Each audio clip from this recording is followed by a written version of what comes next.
Hello everyone, we're here once again to finish up the remaining session or learning objectives that we are supposed to cover in the topic of introduction of human physiology. So starting with the definition of homeostasis, it literally means maintenance of nearly constant condition in the internal environment. Human being ana internal environment ambazo kiwalisia ili physiology yake au mwili wake uweze kufunction vizuri inatakiwa maintain. Hizo near constant condition ni mfano regulation ya temperature, regulation ya body fluid, regulation ya hormonal control and all sort of regulatory systems regulation constancy ambazo zinatakiwa ziwe achieved. Kwa kiwalisia tunasema hizi conditions zinatakiwa ziwe katika near, yani almost constant, yani zisibadilike. Lakini kubadilika ni kitu ambacho kipo. So the definition is more of literal, it's more theoretical, but in reality kubadilika kupo. Kwa kitu gani kinatokea? Ni kwamba kubadilika kuwepo, lakini kutokea katika very narrow limit. Dynamicity is there or changes are there, but in this sense they shouldn't be in that wide range. The difference haitakiwi kuwa kubwa sana, itakuwa katika narrow limit. Kwa nini kinatokea? Basi kuhakikisha kwamba hii difference isiwe katika very wide limit, should be in that narrow limit. Kwamba kuna mahusiano sasa what we call control system. Kuna system husika ambazo kazi yake zina detect na correspond whenever there is this change in the internal condition or internal environment. Kana kwamba kama kuna change katika internal environment ambazo there is a very wide change in whatever environmental condition, basi hizi control system ndo zinakuja kuhusika na kudetect na kurespond.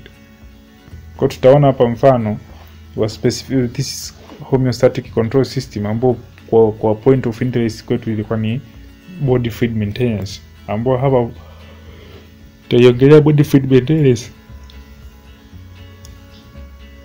Specifically tutaiongelea intravesicular compartment fluid, ambao hapa sasa tutaongelea mahusiano ya blood vessel husika ambazo au point ya blood vessel ambazo zinahusika katika kudetect blood pressure. Tutaongelea mahusiano ya kidney that tuta involve nephron, specifically afferent arteries, lakini pia hizi ni sehemu kuu mbili. Kwa hiyo tukijua katika neural mechanism tunakuwa tuna what we call baroreceptor, tunakuwa tuna kitu kinachoitwa sympathetic neuron, tunakuwa tuna kitu kinachoitwa afferent artery, na tunakuwa tuna kitu kinachoitwa action potential au impulse, ambazo hivi vitu ndio vina coordinate kuelezea jinsi gani neural mechanism inatokea. Tunajua kuna mahusiano makubwa kati ya pressure na volume. Pressure ikiongezeka basi tunajua volume imeongezeka. Pressure ikipungua tunajua volume imepungua. Na tunajua katika nephron tuna what we call arterial, afferent arterial na efferent arterial, ambazo afferent arterial zinaruhusu damu au zinapisha damu kupita zina katika glomerulus, na efferent arterial zinaruhusu damu kutoka katika glomerulus. Na damu inapokuwa tunapita kupitia afferent arterial kwenda kwenye glomerulus, ikifika kwenye glomerulus kazi yake itachujwa na itaruhusu kama ni maji kutoka yaende katika excretion katika other part of the kidney for excretion.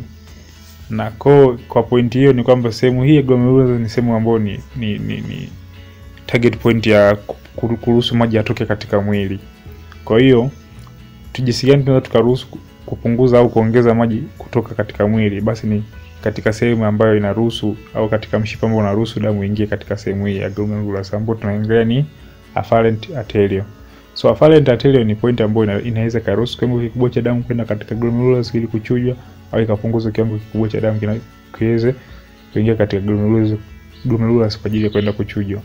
Kwa kitu gani kinatokea? Cha kwanza tutarudi katika blood vessel kubwa ambazo zina hizi what we call the pressure points or baroreceptors, ambazo zenyewe kazi yake ni nini? Kazi yake ni kudetect kama kuna mabadiliko yoyote ya pressure au volume katika blood vessel husika inayopita. Hizi baroreceptors zinapatikana katika what we call aortic arc na pia katika carotid sinus. Hizi ni sehemu kuu mbili ambazo zina baroreceptor na kazi yake ni detect any change in pressure, either rise or fall in pressure. Kwa hizi baroreceptors zikidetect change in pressure ni kwamba zenyewe zina send signals sasa kwa kutumia sympathetic neuron kwenda katika sehemu ambayo sisi tunasema ni point of interest, ambayo ina control fluid excretion au fluid level, ambayo tunaona katika blood vessel yenyewe inayoruhusu damu kwenda katika glomerulus. Kwa hizi impulse au action potential zinakuwa sent from this baroreceptor through the sympathetic neuron kwenda katika afferent arteriole. Na jinsi gani zikitumwa sasa from baroreceptor to the afferent arterioles, jinsi impulse inavyotumwa kwenda katika afferent arterioles, ile impulse ikitumwa, basi ile impulse ina positive effect gani? Ya kufanya constriction. Impulse inakuwa na positive effect ya kufanya constriction, kana kwamba ya kufanya hii blood afferent arteriole iweze kubana zaidi. Kwa impulse ikitoka from the afferent arteriole, from the baroreceptor kuja katika afferent arteriole, ile impulse kazi yake kubwa itakuwa inamwambia afferent arteriole a constrict ama abane, na akibana basi tunamaanisha tutapunguza kiwango cha maji kinachopita katika glomerulus, ndio tutapunguza kiwango cha maji kinachopotezwa au kinachokuwa excreted through the glomerulus. Kwa hiyo action potential inafanya vasoconstriction. Basi nini kinatokea endapo kuna kupanda kushuka kwa pressure? Ikitokea kuna kushuka kwa pressure, sasa kinachotokea ni kwamba kama kuna kushuka kwa pressure, kinachotokea ni kwamba baroreceptor sasa zita detect ile dilation ya hizi point inapungua. Kwa hiyo ikidetect kama kumeshuka kwa pressure kwa kutokana na damu inayopita at per unit point ya hizi baroreceptor au hizi blood vessel, kinachotokea ni kwamba impulse itatumwa kwenda katika afferent neuron, afferent arteriole. Ikifika katika afferent arteriole, ile impulse iliyotumwa kupitia sympathetic neuron kwenda katika afferent arteriole, ikifika pale itamwambia afferent arteriole constrict. Akiconstrict itamaanisha atazuia kiwango cha maji kinachopita katika glomerulus point. Kwa kufanya hivyo, kiwango cha maji ambacho kinatakiwa kinapotezwa kwa muda husika kitaanza kupungua, kana kama tutaanza kuruhusu maji yaendelee kujikusanya zaidi katika intravascular compartment au katika blood vessel, katika circulation. Kwa maji yataendelea kujikusanya mpaka pale sasa baroreceptor atapotambua kwamba sasa hivi basi kuna mabadiliko, kwamba pressure naona imerudi katika hali ya usawa. Kwa kutokana nini? Tumepunguza kiwango cha maji kinachotakiwa kipotezwe kupitia glomerulus.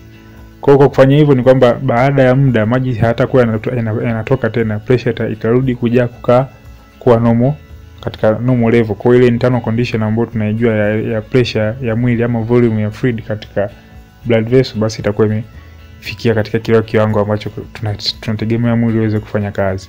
Vivyo hivi kitokea sasa, basi damu inayopita katika hizo pressure point au baroreceptor ni kubwa, yani volume ni kubwa na pressure ni kubwa. Basi ikiwa kubwa, hizi baroreceptor zenyewe sasa zitamwambia, instead ya kupeleka impulse au hizo action potential ambazo tunajua zina effect katika afferent arteriole, zile impulse zikifika kule zitaanza kunini, zile impulse ambazo zinalikuwa zifike kule katika afferent arteriole ili kufanya vasoconstriction zitapungua.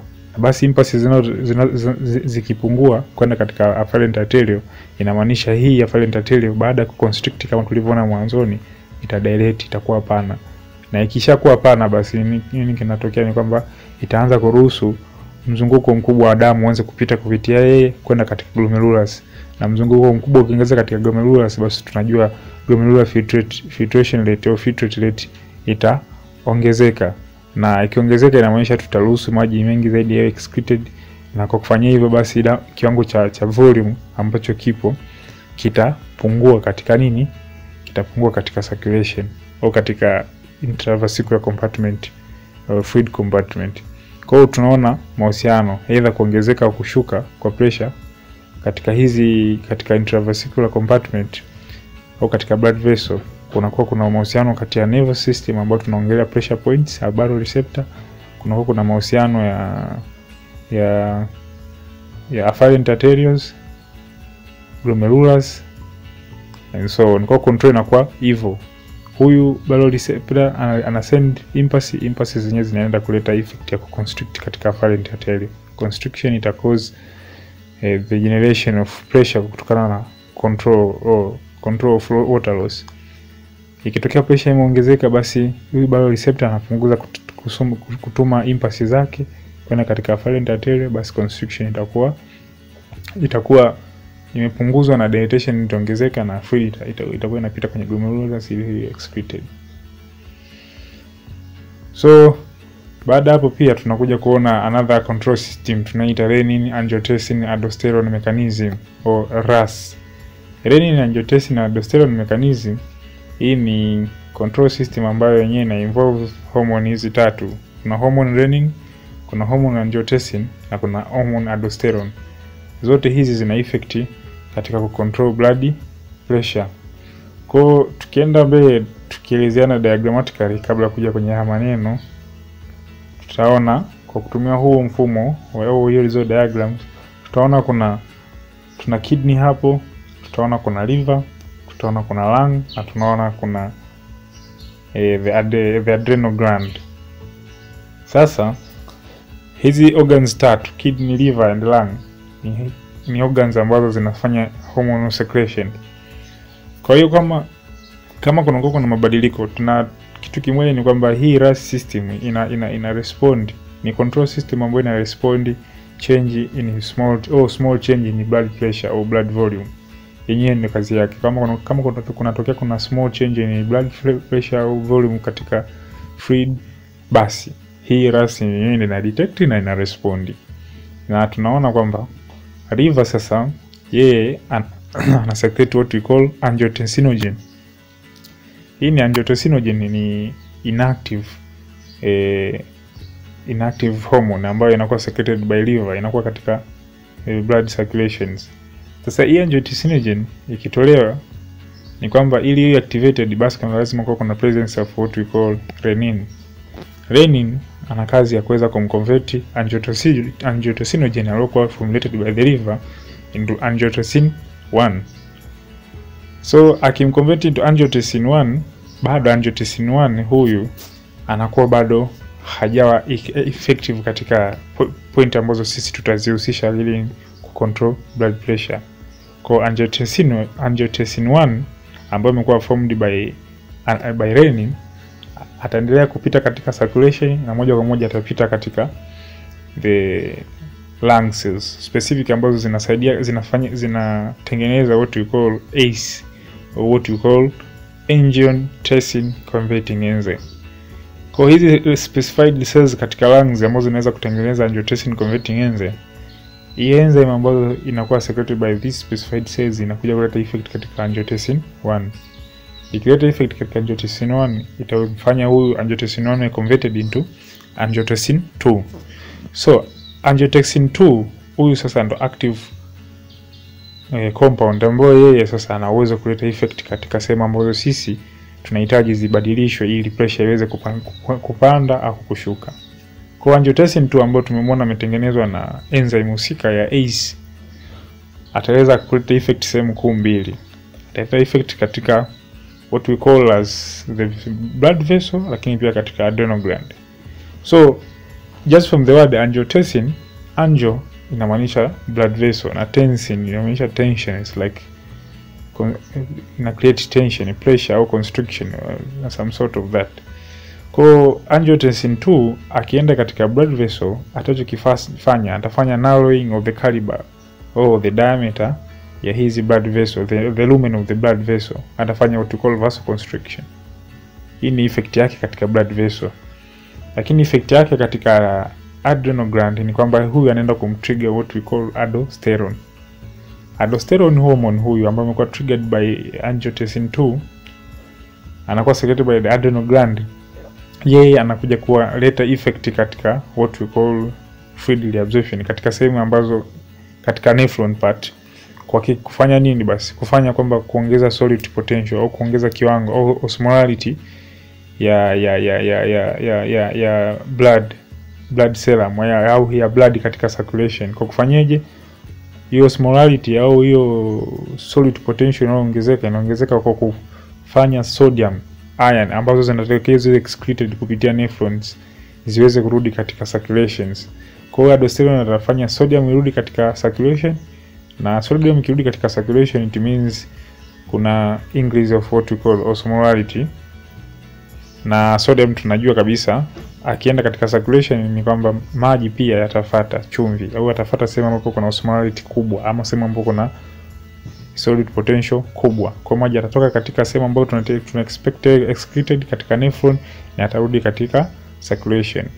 Kwa hapo tunaona hapa ametumia sodium chloride kama full compound, lakini specified ions zinazokuwa return back into circulation ni hizi sodium ions. So tunaona kabisa hii system ni kwamba kuna angiotensin anakuwa secreted, angiotensinogen anakuwa secreted by the liver, anakuwa affected by renin ambayo anakuwa secreted by renin by the kidney. Renin ana effect katika angiotensin, anatengeneza angiotensin 1, angiotensin 1 anakuwa converted by angiotensin 2 into angiotensin 2 by AC enzyme. Angiotensin 2 anaita effect katika blood vessel, lakini pia katika aldosterone, na aldosterone ana effect katika kuongeza fluid osmolarity, yani sodium ion into circulation, ambayo itafanya reabsorption of water from the nephron into the circulation. Kwa any change sasa, kwa mfano hii tulikuwa tunaiongelea hapa, kwa mfano kama kutatokea drop in pressure au drop in fluid volume, kinachotokea renin ni ambayo anakuwa secreted by the kidney cells. Renin anachokifanya ni kwamba atakuwa released by the kidney. Kuna detect in blood pressure, drop in blood pressure anakuwa detected at the afferent arterial. Pia afferent arterial akipungua pressure yake au volume ikipungua, basi atafanya renin iwe secreted. Kwa renin atakuwa secreted, ataleta effect kwenye angiotensinogen, angiotensin itatengenezwa, angiotensin 2 itatengenezwa, itaenda kufanya vasoconstriction ya blood vessels. Sio tu blood vessels ambayo tunasema ni afferent, blood vessels za mwili. Ikifanya vasoconstriction ya blood vessels sasa, inamaanisha atatengeneza pressure itapanda, na pia atapunguza kiwango cha damu au mzunguko wa damu katika mwili. Inamaanisha hata kiwango cha damu mzunguko wake utapungua katika sehemu ambazo tunategemea itafanya damu ipungue, lakini itafanya kuongezeka kwa pressure. Kwa sababu gani? Amefanya vasoconstriction. Lakini pia tunaona kama maji yataongezeka kwa kufanyaje? Kwa kutumia aldosterone huyu ambaye anafanya kurudisha maji katika circulation kupitia sodium ions ambazo zinarudi katika circulations. Kwa hii renin itaendelea kuwa released mpaka pale sasa volume ambayo tunategemea ifikie itapokuepo. Ikifikia ile volume ambayo mwili unataka iwe, basi renin itakoma kutolewa, then hizi enzymes au hizi hormones zote zitapungua kiwango chake, na basi constriction na effect ya aldosterone katika kidney itakuwa imepunguzwa. Kwa kufanya hivyo, blood volume itakuwa iko katika the almost constant environment ambayo sisi tuna expect ina operate. Kwa hapa tunaona ni maelezo zaidi ya vile nilivyokuwa naelezea. Hapa naelezea kuna presence ya, kama tumesema hapa, na respond to small change in blood volume, na tukaona association ya pressure in volume, kwamba increase in pressure, increase in volume, increase in volume, increase in pressure. Lakini pia naongelea presence of what we call juxtaglomerular cells ambazo zenyewe zina detect blood pressure in afferent arterial. So hizi zenyewe they are just near the glomerulus. Hizi juxtaglomerular, they are near the glomerulus. From the word juxta it means near. So zenyewe ziko near the glomerulus, almost karibu na afferent arterial, na zenyewe ndo zinafanya kudetect any change in pressure, change in pressure katika katika blood inopita katika hii afferent arterial. Lakini pia zina detect decrease in rate of renin secretion, ambapo renin inakuwa secreted by these kidney cells. Kwa hapo utaona mtiririko ulivyo, kama renin ikipungua nini kinatokea, kwamba kuna result of decrease in conversion of angiotensin 1 to angiotensin 2. Maelezo yote ambayo tulikuwa tunaelezea hapo mahusiano ya renin, angiotensin, angiotensin 2, angiotensin 1.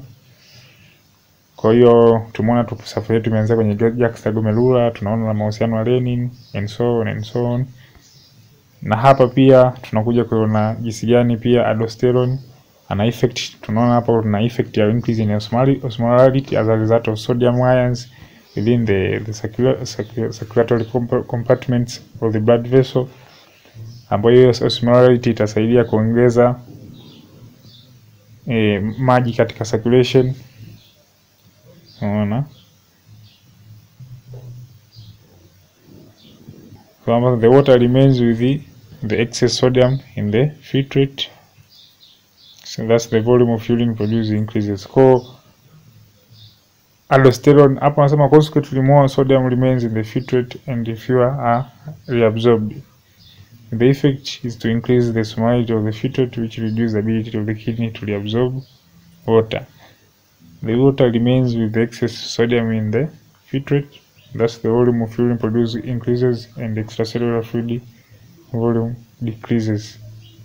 The opposite occurs in decrease in case of decrease. Hii inaongelea in case of increase in blood volume, lakini kama tulivyoelezea maelezo yote jinsi gani aldosterone ana effect katika osmolarity ya blood circulation, circulating blood, hiyo effect inaweza ikafanya nini katika ku increase au ku decrease blood pressure. So baada hapo tunakuja kuona another hormonal control system ambayo tunaita Antidiuretic hormone mechanism, ADH hormone. ADH hormone inatengenezwa katika pituitary gland na ina effect katika nephron. Ina effect katika nephron. Asema ADH mechanism plays an important role in regulating extracellular fluid in response to blood change. Kwa hii ina control fluid volume, lakini in response to blood change, kama kuna blood change in blood pressure or blood volume, basi ADH ndo na respond. An increase in blood pressure results in a decrease in ADH. Kwa blood pressure ikipanda inapelekea ADH ipungue, kwa sababu ADH ndo anafanya kazi ya ku increase blood pressure. As a result, the absorption of water from the lumen of the distal tube and the collecting duct decrease, resulting in large volume and the dilute urine. ADH akiwa released anaenda kuleta effect katika sehemu kuu mbili ambazo za nephron. Kuna distal tube na kuna collecting duct. Hizi ni sehemu ambazo ADH analeta effect. Ikatokea blood volume au pressure imepungua, ADH anaenda katika hizi sehemu mbili na anaenda kuzuia kiwango cha maji kinachokuwa excreted out kama urine. Kwa pressure hapo au volume itaongezeka, kwa sababu katika hizi sehemu mbili amezuia kiwango cha maji kinachopotezwa. Likewise, kama pressure imeongezeka au volume imeongezeka, basi huyu ADH kwa sababu ya kuongezeka kwake by negative feedback, taona baadaye itapokuwa ni kwamba huyu ADH sasa kwa sababu imeongezeka atakuwa less secreted or less released. Akiwa less released or secreted, effect yake katika distal tube au collecting duct itapungua, na kwa kufanya hivyo kile kiwango cha maji ambacho kimezidi katika mwili kitaanza kuwa excreted kupitia urine. So that's what as a diluted urine. Kwa tunaona hapa mfumo wake ulivyo ni kwamba ADH ana effect katika distal convoluted tube na collecting duct. Ikitokea pressure volume imepanda, basi ADH anakuwa released less na effect katika hizo sehemu mbili zinakuwa hazipo, kwa sababu maji yanakuwa yanaruhusiwa kupita. Ikitokea pressure imepungua, basi ADH anakuwa released, ataleta effect katika hizo sehemu kuu mbili, collecting duct na distal convoluted tube, ambazo yeye ataifanya blood fluid fluid from the blood is less secreted or excreted through urine. Instead atafanya maji ongezeke katika the intravascular compartments au katika blood vessel. Baada ya kuona hiyo first the second list learning objective, homeostasis and homeostatic control systems, tunakuja kwenye feedback mechanism. Feedback mechanism ni mfumo wa taarifa, jinsi gani taarifa inaweza ikafikiwa control system husika. Tumeona hapo kwa homeostasis ni zile control internal environment control system ambazo zinahakikisha kwamba mazingira husika ya mwili yanaweza yakawa internal environment ya mwili inakuwa constant achieved. Lakini hapo tumeona jinsi gani hizo systems zinaweza zikafanya kazi. Je, vipi taarifa kuanzia mabadiliko yanapotokea ya kwanza mpaka pale mwili unapokaa sawa, na baada ya kukaa sawa taarifa zinafikiwaje?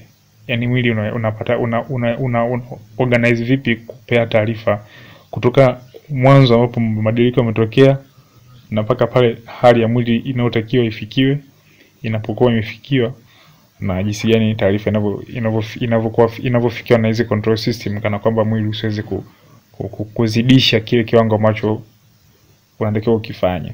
Kwa hapa tunakuja na hizi loops. Loops ni kama vile kamzunguko fulani ambako kanasaidia kucontrol sasa hizi homeostatic control systems.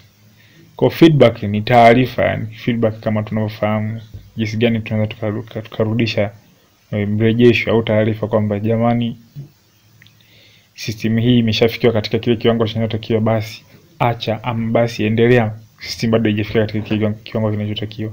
Kwa ya kwanza ni taarifa pingamizi, what we call negative feedback loop. Hii inakuwa ina tabia ya kurudisha mrejesho wa kukataza ni system control fulani inayoendelea iache kile inachokuwa inakifanya. Na hii inafikiwa pale ambapo kunakuwa kumefikiwa kiwango ambacho mwili unatakiwa upaleti. Kwa kiwango kile ambacho mwili unatakiwa upaleti kikifikiwa, basi hii negative feedback loop inapeleka taarifa ya kukataza control system husika inayohusika katika kuhakikisha specific internal condition inakuwa achieved. Lakini pia kuna taarifa muendelezo, positive feedback loop, ambayo yenyewe kazi yake ni kuendeleza kutoa taarifa. Inaendeleza kutoa taarifa kana kwamba kunakuwa hii control system husika inakuwa haijawa achieved. Control system husika, I mean specified internal environment inakuwa bado haijawa achieved. Kwa kama inakuwa bado haijawa achieved, basi taarifa inatakiwa iendelee katika specified control system, iendelee kufanya kile kitu mpaka pale kile kiwango ambacho tunategemea kiweze kufikia, kwamba effect tunategemea ifikiwe. Lakini hii positive feedback loop ni kwamba inaendelea kupeleka taarifa katika specified control system kumwambia kwamba bado kile kiwango ambacho tunatakiwa tukifikia kijafikiwa, kwa endelea kufanya kazi. Kwa inaendelea kutoa taarifa ya sio pingamizi basi, ila ni taarifa muendelezo. Then kuna kitu inaitwa feed forward mechanism. Hii hapa ni kwamba inaruka mlolongo wa kawaida ambao huwa tunaufuata wa taarifa, kwamba kutoka kwenye point fulani na point nyingine. Hii inaruka mlolongo kwa lengo gani? Kwa lengo la kuhakikisha inauandaa mwili endapo unakuwa kuna mabadiliko ya ghafla. Na katika feed forward tutaona ni kwamba inatokea katika katika speed ya haraka sana, katika kitendo cha haraka sana, kuhakikisha inauepusha mwili katika hali au inauandaa mwili katika hali ambayo haikuwa tayari imejiandaa. So this is all about feedback mechanism, negative feedback, positive and feed forward mechanism. Starting with the first, negative feedback mechanism, the taarifa pingamizi. Unajua this is the most common ambayo inatumika katika hormonal control system. Kwa feedback, negative feedback, nasema it's more commonly hormonal regulation is mostly done by negative feedback. In negative feedback, a hormone makes an effect. Katika hii hormone ina make an effect. Yenyewe ndo inaita effect husika hormone. Lakini pia the cells that makes the hormone see that effect happen. Hii hormone inatengenezwa na cells. Kwa ile effect ambayo sisi tunategemea hizi hormone, ile effect ambayo tunategemea ile na hormone inakuwa detected by these cells. When they see it happen, they stop making more hormones. Kwa hiyo wenyewe wakiona ile effect imefikiwa au imeshatengenezwa, basi wenyewe wanaacha kutengeneza hii hormone. Mfano wake ni hormonal insulin. Kwa hiyo tunajua kabisa kwamba kuna mabadiliko yametokea katika mwili, mabadiliko A. Mabadiliko A yanatakiwa yafanywe yarudishwe katika hali ya kawaida ambayo mwili inatakiwa ioperate. Kwa katika negative feedback ni kwamba kuna cells ambazo zinatengeneza hizi hormones, na hizi cells pengine zinakuwa zimeshapewa taarifa ama zenyewe zinakuwa zishagundua kuna mabadiliko A ambayo yametokea. Kwa kufanya hivi inatengeneza hormones hizo hormones zinaleta sasa effect katika mabadiliko yale, kana kama mpaka kile kiwango ambacho mwili unachotakiwa uwepo kifikie. Kile kiwango kikifikiwa, seli hizi ambazo zilitambua mabadiliko yale yaliyotokea zenyewe pia zitatambua kwamba kile kiwango ambacho tulitegemea au the effect imeshafikiwa. Effect ikishagundulika, kinachotokea ni kwamba hizi seli zitaweka ukomo wa kuweza kutengeneza hormone ambayo inaleta effect husika. Tumeona hata hapo mwanzo katika ADH control kwamba blood pressure ilikuwa detected, change in blood pressure ilikuwa detected katika pituitary gland. Kwa taarifa ilikuwa katika pituitary gland. By any communication, kuna pituitary gland na communicate na kina hypothalamus. Kwa ile deviation from the expected function, operative function ilivyokuwa detected, ni kwamba taarifa ikapelekwa hizi cells za pituitary zikasecrete specified ADH hormone. ADH hormone ikaenda kuleta effect ambayo ndio hormone yenyewe ikaleta effect katika the kidney, specified the nephrons. Ile effect ni kwamba ikafanya kiwango cha maji kama ni kuongezeka kikaongezeka. Kilivyoongezeka, blood pressure ilipopanda, hizi pituitary cells zenyewe zikapewa taarifa kwa kiwango cha pressure kimeshafikia hali ambayo tunategemea iweze kufanya kazi. Basi ile taarifa baada ya kupokea na zile pituitary zitaweka ukomo wa kutengeneza ADH hormone pituitary cells. Kwa ADH hormone ikiweka ukomo wa kutengenezwa, kinachotokea ni nini? Ni kwamba mwili utakuwa umekaa katika stabilized state. The same applies to insulin. Unajua insulin ina control. Hapa nimeeleza insulin yote yenyewe jinsi inavyokuwa. Insulin ina control kiwango cha sugar. Kwa unapokuwa umekula au kuna mazingira yote atopandisha kiwango chako cha sukari katika mzunguko wa damu, kile kiwango cha sukari kinachopanda, taarifa yake inapelekwa kwenye specified cells ambazo zinatengeneza insulin, ambazo tunaona ni pancreatic cells. Hizi pancreatic cells ndio zina uwezo kutengeneza insulin. Kwa kama damu itopita katika pancreatic cell, itakuwa na kiwango kikubwa cha sukari, either baada ya kula ama kuna factors zingine zilizofanya sukari ipande. Hizi pancreatic cells sasa zilichokifanya zitaanza kumrelease hormone kwa ajili ya kuleta effect. Zenyewe ndio zimedetect rise in blood sugar, na zenyewe zina release hormone insulin ili aende katika all cells na kuambia cells wote wa consume kiwango cha sukari ambacho kipo. Kwa consumption ya kiwango cha sukari itaendelea kuwa consumed as a result of effect of insulin. Kwa hiyo ni effect ya insulin mpaka kile kiwango ambacho mwili sukari yake ni sawa, ni optimal operative level ya sugar katika mwili wa mwanadamu. Ikifika ile optimal operative level ya sugar katika mwili wa mwanadamu, ni kwamba sasa kile kiwango cha sukari katika damu kitakuwa katika normal level. Basi ile damu ikipita katika pancreatic cells atagundua kwamba sukari imefika katika kiwango ambacho sisi tunategemea mwili ufanye kazi. Kwa effect itakuwa imeiona, basi cells hizi ambazo zimegundua effect baada ya kurelease hormone wake zitaleta ukomo wa kutengeneza hormones. Kwa hiyo insulin hormone itakuwa restricted, itakuwa stopped to be released. Ikiwa stopped to be released, inamaanisha mwili sasa ndio umefikia umeachieve ile homeostasis ambayo tunategemea. Haya ni maelezo yote ya jinsi gani mahusiano ya sugar, insulin, pancreas and the control level zote inavyokuwa. Ni diagram in case umekula, pancreas detect increase in blood glucose kutoka kuna effect. Ingawa hiyo diagram iko imekatika, lakini jinsi ilivyo pancreas release insulin interact upon blood cells mpaka pale homeostatic blood glucose level itakuwa achieved, na mwili wako utaendelea kufanya kazi in operative standard. Kwa baada ya kuona feed forward, tunakuja katika what we call positive feedback. Ambapo niambia positive feedback ni taarifa endelezi, yani endelevu, kwamba inaendelea kuiambia mwili au specified system iendelee kufanya hiki kitu ambacho inataka kifanye. Kwa hiyo haina kipingamizi. Hii inachochea, ni chochezi, inachochea specified activity au process iendelee kufanywa.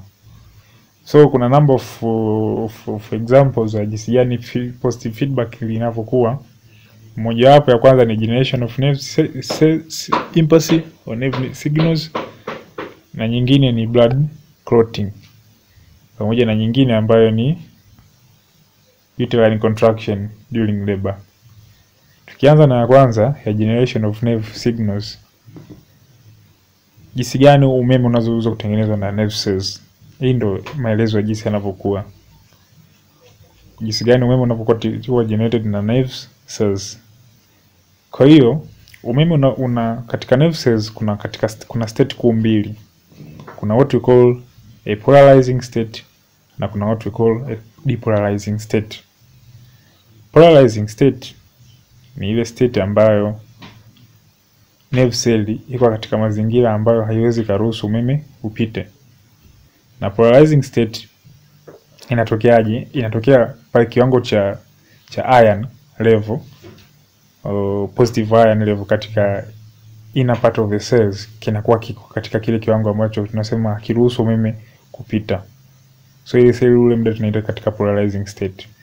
Na depolarization state, yani kuna balance ya positive na negative charge, almost balance of positive and negative charge. Na depolarization state ni ile state ambapo nerve cell sasa ina uwezo kuruhusu umeme uweze kupita. Kutokana na nini? Kutokana na kuna ongezeko kubwa la positive charge katika nerve cell ndani.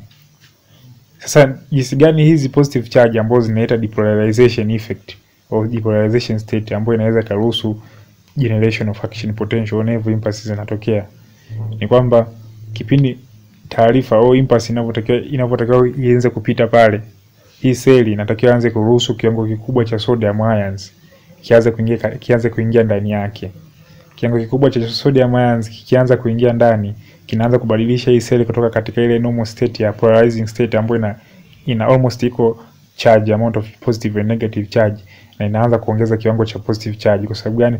Sodium ions ina positive charge. Kwa kile kiwango cha positive charge kinaanza kuongezeka kutokana na kuongezeka kwa kuingia kwa positive ions katika nerve cell. Kwa kiwango kitaendelea kupanda, na inakuwaje? Ni kwamba sodium ions zinapitia hizo what we call sodium channels. Kupitia katika sodium channels zitaanza kuongezeka katika nerve cells, ndani ya nerve cell au nerve fiber zitaanza kuongezeka.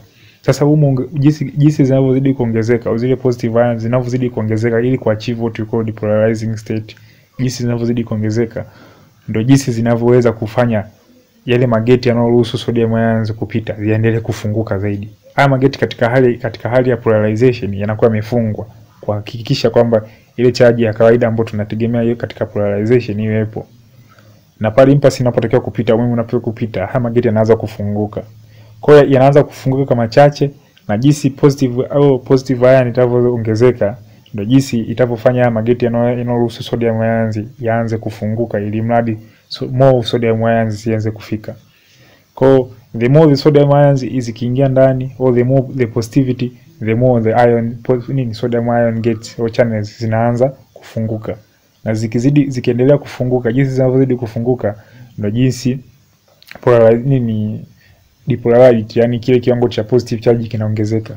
Kwa kile kiwango cha positive charge kitaongezeka, na hizi channels zitaendelea kufungua na kuruhusu sodium more and more mpaka pale depolarization state itafikia, au ile state ambapo tunajua kuna positive charge iko juu kana kwamba inaweza kuruhusu umeme uweze kupita. Kwa ile negative positive feedback loop inavyokuwa ni kwamba kutokana na the more sodium ions zinavyoingia, the more zitafanya more of channels zianze kufunguka ili more sodium ziingie. Kwa lengo gani? Kwa lengo la kufikia kile what we call depolarization state, au kufikia kiwango kikubwa cha charge, positive charge ambacho kinaweza kikaruhusu umeme kufikia. That's how mahusiano yanavyokuwa katika generation of impulse. Kwa charge ikifikiwa, positive charge ikifikiwa, basi itaweza kuruhusu umeme uweze kupita. Kwa ni sodium channels gate, sodium ions zinavyozidi kuongezeka ndio jinsi mageti yanazidi kufunguka, ndio jinsi sodium zitazidi kuongezeka mpaka pale level itafikia. Kwa case ya blood clotting now, hapa tunaongelea nini? Case ya blood clotting tunaongelea in case umepata injury, umepata wound. Kuna intrinsic factor na extrinsic factor ambazo zinasaidia katika control kufanya katika blood clotting. Hili ni somo jingine, baadaye mbele tutakuja kuona itavyokuja kuwa. Kwa whenever umepata rupture blood vessel, sawa, capillary ni rupture, kutaanza kuwa kuna leakage ya blood. Tunajua damu haitembei sehemu yote tofauti na the blood vessels zake. Kwa capillary kwa mfano ka rupture ikachanika au ikatoboka, umeumia, umechomwa, pale kunatakiwa kuzibwe ili mradi damu isiweze kunini kutoka. Ni jinsi gani basi inavyokuwa? Ni kwamba clotting process ambayo inahusika katika kuzuia damu itaendelea kufanyika mpaka pale kile kidonda au ule uwazi ambao unakuwa unaruhusu damu upite uweze kufunga. Kwa immediately kukatokea rupture blood vessel, kuna blood cells, hizi red blood cells zikipasuka zina release factor zake ambazo zinaanza kutrigger hiyo clotting process. Ni process ndefu ambapo paka damu inakuja kutengenezwa, clot inakuja kutengenezwa. Kwa ile clot inotengenezwa immediately baada tu ya rupture itaendelea kutengenezwa kwa sababu bado damu inaendelea kutoka kwa kiwango fulani, itaendelea kutengenezwa mpaka kuhakikisha kwamba damu imezuiwa. Kustop kwake kunakuja kutokana na damu kukata kutoka. Lakini jinsi damu itavyozidi kutoka ndio jinsi clotting process itavyozidi kuongezeka kufanyika. Kwa hiyo inakuwa ni positive feedback kwa sababu hii ukomo wake ni mpaka pale damu itapokuwa stop kutoka. Lakini kama itaendelea basi kama itaendelea kutoka basi ile process ya kuclot itaendelea kutengenezwa na kuziba kile kidonda ambapo damu inapita mpaka damu itapoacha kupita. Mfano mwingine ni uterine contraction. Uterine contraction ni what we call uchungu wa leba, ambapo ni uterine contraction ni kwamba jinsi gani mtoto anaweza kutoka. Atatoka kutokana na uterine wall, muscles, misuli ya uterine cavity au ya uterus ndio inaweza kumfanya huyu mtoto aweze kutoka. Kwa hapa tutaona kwa kutumia diagram itakuwa vizuri kuelezea. Haya ni maelezo ambayo tutaelezea yote vizuri kwa mbele. Tukianza na labor mechanism, nasema during labor contraction of the uterus are stimulated by hormone oxytocin. This force the baby's head into the cervix of the uterus, stimulating the stretch receptors. Kwa hapa cha kwanza katika mechanism ya labor inapotokea ni kwamba first kuna what we call hormone oxytocin secreted by the pituitary gland also. Hormone oxytocin yeye ndo ana initiate labor contraction, ama yeye ndo anafanya uterus ianze kucontract, uterus wall ianze kucontract. Ikicontract uterus wall ndo jinsi mtoto anaweza kusukumwa. Na jinsi mtoto anaweza kusukumwa, kile kichwa cha mtoto au sehemu husika ya mwili wa mtoto ndio itavozidi kusukuma mlango wa kizazi, what we call cervix. Na jinsi gani mlango wa kizazi au cervix itavozidi kuwa stretch kutokana na jinsi gani kile sehemu husika ya mwili wa mtoto itavozidi kusukuma ile stretch, au itazidi kuitanua ile cervix, itavozidi kuitanua ile cervix. Jinsi ile cervix itavozidi kutanuliwa ndio jinsi zile stretch receptor katika cervix sawa ambazo ziko katika cervix zitapokuwa zinakuwa stimulated.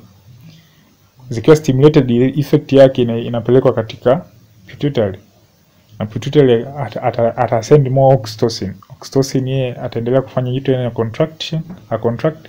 Uterine ikicontract ataendelea kumpush mtoto, na mtoto ataendelea kuzistretch ile receptor za kwenye cervix, and so itaendelea ile process mpaka mtoto atavotoka. In response to this, more hormones, oxytocin is released, further strengthening in the contraction and maintaining labor. After the baby is born, the stimulus, the stretching cervix, is no longer present and the release of oxytocin stops. Kwa katika hivi vyote tunaona kwamba lazima kwa kuna stimulus. Kwa stimulus hizi process hazita stop mpaka stimulus iweze kustop. Hapa tunaona kwenye labor stimulus ni stretching receptor ambazo ziko katika cervix. O stimulus ni ile stretch ambayo mtoto ana-exert katika cervix.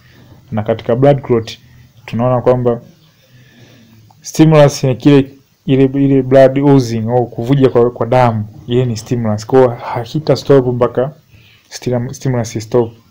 Na katika impulse generation stimulus tunaona ule umeme unataka kupita. Kwa ile sodium ions hazita stop kuendelea kuingia mpaka kile kiwango cha umeme kinachotaka kiweze kupita. Kwa kutumia diagram sasa hapo tunaona hii ni uterus. Siku zote mtoto anavyoweza kutoka ni kwamba contraction inaanzia juu, inaanzia juu kumsukuma mtoto. Sehemu ya juu ndio sehemu ambayo inahusika na contraction. Kwa juu ndio contraction inapoanzia, ikicontract ni kwamba inamsukuma mtoto. Mtoto akisukumwa basi anakuja katika the cervix part, mlango wa kizazi ambao wenyewe na stretch receptor. Hichi kichwa kitaendelea kuikandamiza hiyo cervix kwa sababu mtoto anapita kwenye hiyo cervix canal. Kwa atapozidi kuendelea kupita pale ndio jinsi anavyozi stretch. Akiendelea kuzistretch zaidi kutokana na yeye kupita pale ni kwamba tutaendelea kuhitaji hormone oxytocin iendelee kumfanya uterus contract. Kwa hiyo tutafanya zile stretch receptors zitapeleka taarifa kupitia kwenye pituitary, na pituitary atamfanya oxytocin released. Oxytocin ataenda kuleta the same effect katika uterine iendelee kucontract kwa sababu mtoto anaendelea kupita. Na contraction itamfanya mtoto asukumwe aweze kupita katika cervix, na cervix itaendelea kuwa stretched, and more stretch will give more impulse to the pituitary, and pituitary will release more oxytocin. Kwa hiyo process itaendelea mpaka mtoto atapotoka. Mtoto akitoka inamaanisha cervix inakuwa haija stretched tena, au inakuwa less stretched. Kwa sababu inakuwa less stretched, impulse ya kwenda kwenye stimulus au impulse ambayo inakwenda kwenye pituitary inakuwa ni ndogo, na oxytocin itakuwa release kidogo, na effect yake kwenye uterus itakuwa ndogo. Kwa hiyo ni positive feedback. Kwa sababu gani? Taarifa jinsi effect inavyozidi kufanyika, basi ile jinsi taarifa inavyozidi kupelekwa katika sehemu husika na release hormone. Baada ya hiyo positive feedback loop tunaenda kwenye feed forward mechanism, ambapo nimesema kwenye feed forward kinachotokea ni kwamba kuna step moja ya taarifa inarukwa, sawa, ambayo hii wanasema to react to changes within its environment typically to maintain some form of equilibrium. Kwa ina react to change within its environment, katika mazingira yake. Lakini kwa ajili ya lengo gani? Ili mwili usiwe na mabadiliko makubwa, yani equilibrium yake, mwili yani equilibrium level yake iwe katika constant state. Na jinsi gani feed forward ilivyo ni kwamba ina anticipate, yani inawahi, inajaribu kuandaa mwili katika hali ya mbele zaidi kabla hiyo hali haijafikiwa. Kwa information is sent ahead of time to prepare the part of controlling system. Kwa inaileta, yani mwili unakuwa umeshaandaliwa, au control system unakuwa umeshaandaliwa mbele zaidi, mapema kabla tukio husika halijatokea, ili mradi iweze kuandaa. Hence the effect is activated before any change has occurred. Kabla change haijaokaa, huku tumeona change ilikuwa inatokea, effect inakuwa activated. Sasa huku kabla hata hiyo change haijatokea, basi effect inakuwa tayari ameshakuwa activated, hajaandaa na change. Kwa hajaiona change, ile step ya yeye kugundua change hajaiona, lakini tayari ameshaanza kuandaliwa yeye kwa ajili ya changes. So by anticipated changes the environment in a prolonged state of readiness. Yani ni kwamba effector yeye au control system husika anapewa taarifa au anaandaliwa yeye kuleta effect kabla hata ile kile kitu ambacho kinaleta effect akijamleta. Yani stimulus haijaonekana, tayari yeye control system ameshaandaliwa kuleta effect. Ndio jinsi feed forward inakuwepo. Kwa mfano wake katika hali ya kawaida, turudi huko, ni kwamba mfano chukulia mfano wewe katika siku zote mtu akiwa anatembea, mguu wako ukakanyaga moto, kala moto. Ile kala moto litakunguza mguu wako. Kile kitendo cha kuungua ni kwamba kuna receptor, pain receptor katika ngozi, zitapeleka taarifa yako kwa kutumia sensory neurons, zitapeleka taarifa kwenda kwenye central nervous system. Central nervous system inarudisha taarifa kupitia motor cells au motor neurons.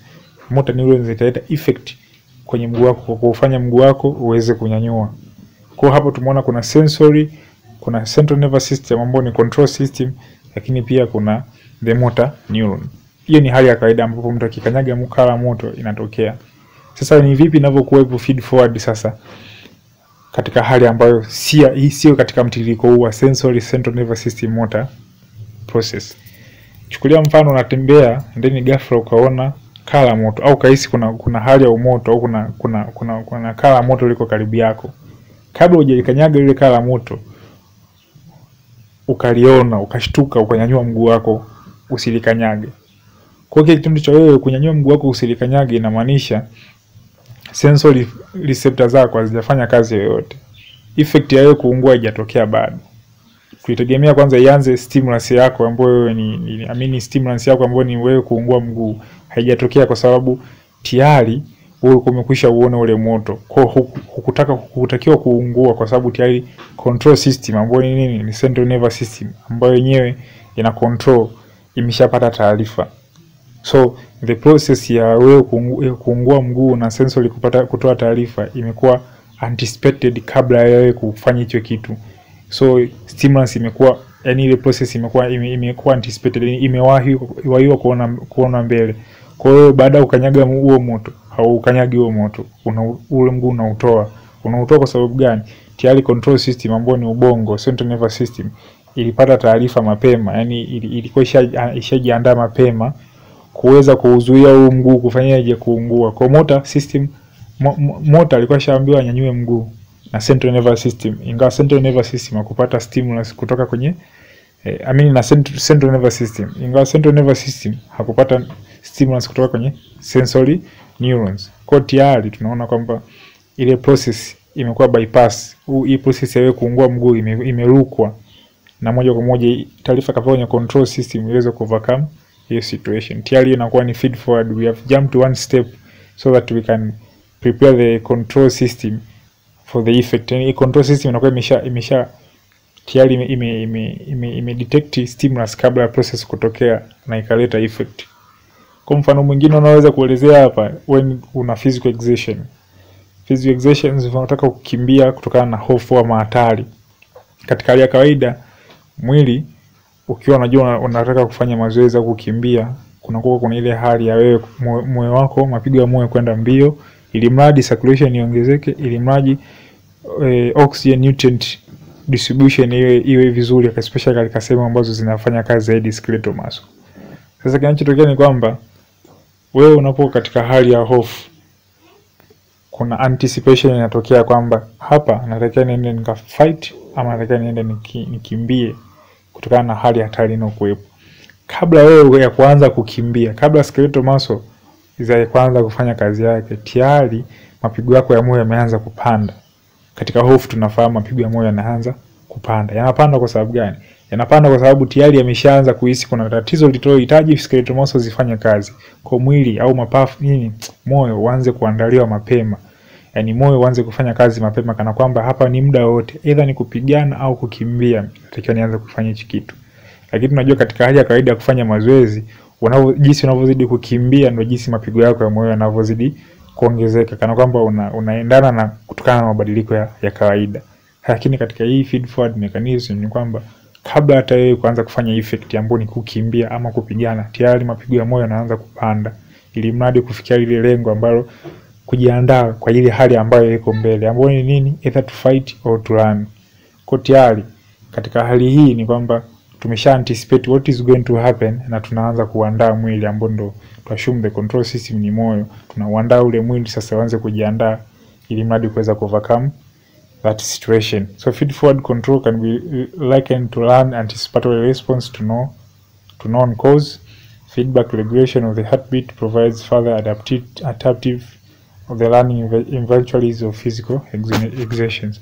Kwa hiyo jinsi gani feed forward ilivyo, ito kazi ni very rapidly, yani ni ndani ya muda mfupi, kana kwamba hata kugundua katika hali ya kawaida ni ngumu. Ile hali ya kuweza kuepukana na kuungua, ama ile hali ya mapigo ya moyo kubadilika ndani ya sekunde chache, ili mradi ukiwa unajiandaa kwa ajili ya hofu tayari, hiyo inakuwa ni mfano wa feed forward mechanism. So asanteni, and we'll meet again on the next session concerning blood. Have a nice day.